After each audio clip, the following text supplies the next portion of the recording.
Hello and welcome. You're watching Signature Africa. Hello and thank you very much for joining us for once again another spotlight look at South Africa. This time we're talking politics with a man considered to be one of the most powerful in South African politics, the Secretary General of the governing African National Congress. He joins us today to talk about what it has been like in governance over the past 21 years, the transition of South Africa, the transformation and some of the transformative challenges, but also about the political alliance. Welcome and thank you very much for joining us, Secretary General. Thank you very much. Mr. Mantashe, I'd like to first start with, perhaps in the beginning, the 21 years that South Africa has enjoyed democracy. It's a very important milestone, given the fact that you are also heading as a political party and also as a country to two very important events, the 2016 municipal elections, but there's also your own elections for new leadership in 2017. I'd like us to reflect on the past 21 years. What would you say have been the most challenging? Somebody 2 days ago asked me a question of how is the South Africa of Nelson Mandela's dream look like? And they said, that South Africa is outlined in a document that was adopted by the Congress of the People in 1955 called the Freedom Charter. And if you want to assess progress we're making and the progress we've made over the last 21 years, you can only check it if you tick the 11 boxes if you include the preamble. For example, if you say South Africa belongs to all who live in it, and we take that into the Constitution. Instead of saying black and white, we say united in diversity. You'll have to go out there and check if the race relations in South Africa has improved to a point that we can take off a nation. Instead of still looking into what was called a race classification by the apartheid. Have we made progress? Are we integrated as a society or not? That is one test that you should have. The second one would be whether the gender contradiction in society has been overcome. The question of the triple oppression of black women, where they are oppressed as a race, they are exploited as a class, and they are deprived as women. If women are playing their rightful role in society today, you have to test us against that. And I can tell you that we are the only party in South Africa that has adopted a policy that says in all elected structures of the ANC, at least 50% must be women. If we don't do that, we tamper with the list and ensure that at least 50% are women, whether it is in the executive structures of the ANC or it is in the parliamentary structures or local government structures of the ANC. And they are not symbolic. They do well. If you assess the performance of various ministers, I can tell you that many of those who come tops will be women ministers. So that progress will have to be assessed. Would you say that the ANC government is managing to appeal to South Africans as a whole, as a government of South Africa, and not as a government for blacks, as some people put forth? No, ANC is not confused about what its role should be.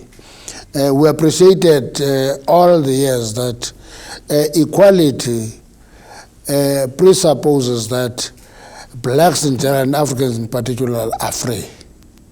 And therefore they are part of society as equal citizens. If you have not intervened to ensure that black South Africans were deprived for many years, colonized and deprived by apartheid for a total of 363 years, if you don't deal with that aspect, you are not going to do justice to society. AfriForum will seek to actually protect privileges that accrue to them as a result of intervention by a racist regime that was declared evil against society. And actually, those evils, those privileges accrue to white South Africans. It is important for us to let go and appreciate that we should be equal citizens if we're going to be a non-racial society. Otherwise, you're going to have unemployment, poverty, inequality, having a very strong racial content. And it is the duty of the ANC government to ensure that we deal with that racial content of all these three difficulties facing society in South Africa today. And then if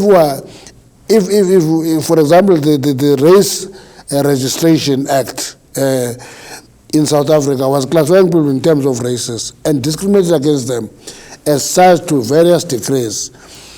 We can drop the question of the race classification, but it will not help us quantify the progress we're making. For example, if you take the economy is 70% in the private hands, the majority of them white and white males. That has changed, a little bit of change is happening there. If you take your eye off the ball, you're going to have a distorted society that is having a feel good.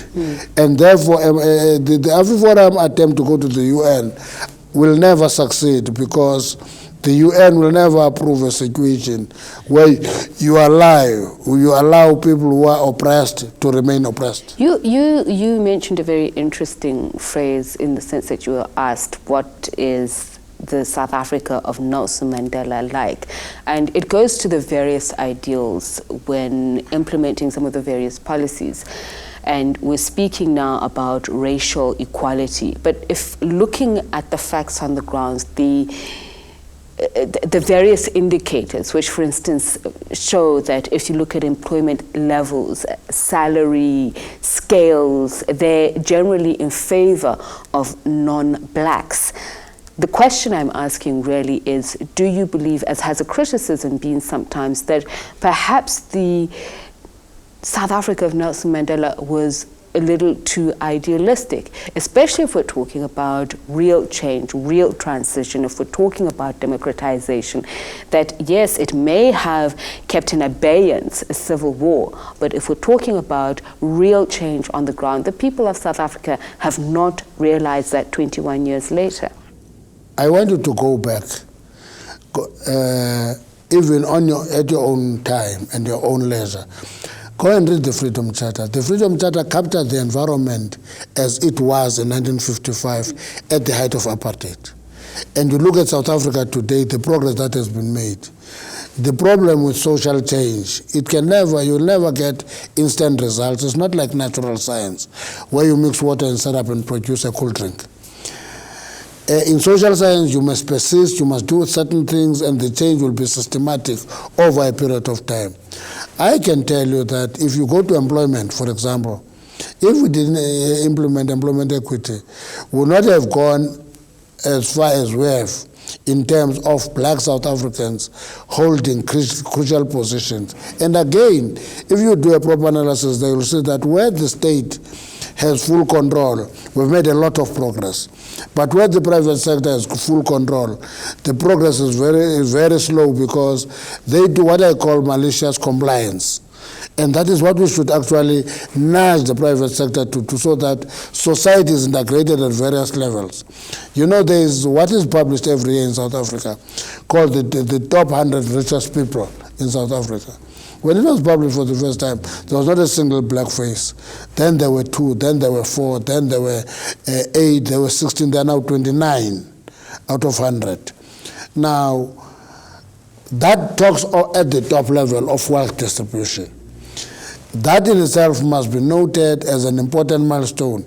But the most important thing is the capacity of the state to redistribute for the bottom end of society. That's why, if you talk about inequality, poverty and unemployment, poverty and unemployment, inequality and unemployment remain very, very strong.